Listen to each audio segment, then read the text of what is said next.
नमस्कार, आज आपण बनवत आहोत लसूणी मेथी। साहित्य: मेथी, जिरं, मोहरी, हळद, लाल मिरची पावडर, मीठ, कोथिंबीर, कांदा, लसूण, खोबरं, तीळ, हरभऱ्याची डाळ, शेंगदाणे आणि फोडणीसाठी घेतले आपण उभा चिरून घेतलेला लसूण, लाल मिरची आणि हिंग। चला तर मग आपण सुरुवात करूया। आता आपली कढई गरम झाली, त्यामध्ये आपण शेंगदाणे टाकू। शेंगदाणे मी भाजून घेते। आता आपले शेंगदाणे भाजून झाले, ते आपण काढून घेऊ। त्याच कढईमध्ये मी आता घेतलेली हरभरा डाळ भाजून घेते। हरभरा डाळ पण भाजून झाली, ती पण मी काढून घेते। याच कढईमध्ये आपण टाकू आता तीळ आणि खोबरं, त्याला पण मी भाजून घेते।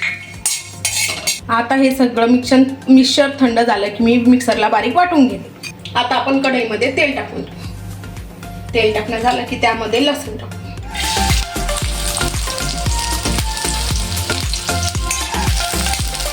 आता आपला लसूण परतून झालाय, त्यामध्ये मी चिरलेली मेथी टाकते।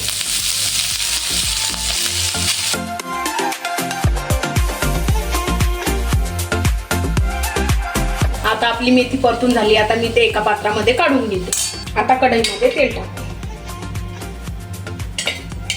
हे मी मगाशी भाजलेलं वाटण, कढईतील तेल गरम झाले, त्यामध्ये जिरं, मोहरी आणि कांदा टाकून परतून घेऊ।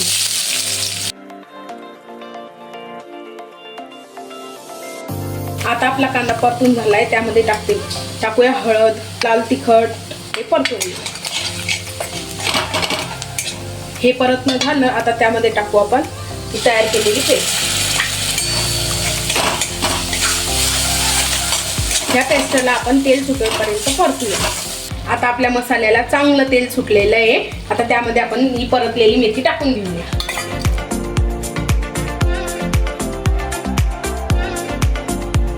आपण टाकूया चवीपुरता मीठ।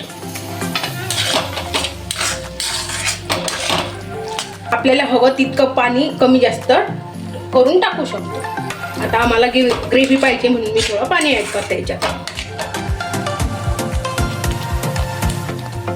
आपली भाजी तयार झालेली आहे, मी आता हिला एका बाउलमध्ये काढून घेतलेली। आता आपण फोडणीची तयारी करूया।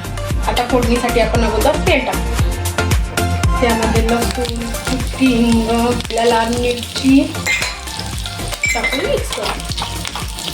आपली फोडणी तयार झालेली आहे, आता आपण गॅस बंद करू। थोडं लाल तिखट टाकून घेतलं, मिक्स करून आपण आपल्या बनवलेल्या भाजीवर टाकून देऊ। त्यावर थोडी कोथिंबीर टाकू। अशा प्रकारे आपली लसूणी मेथी तयार आहे।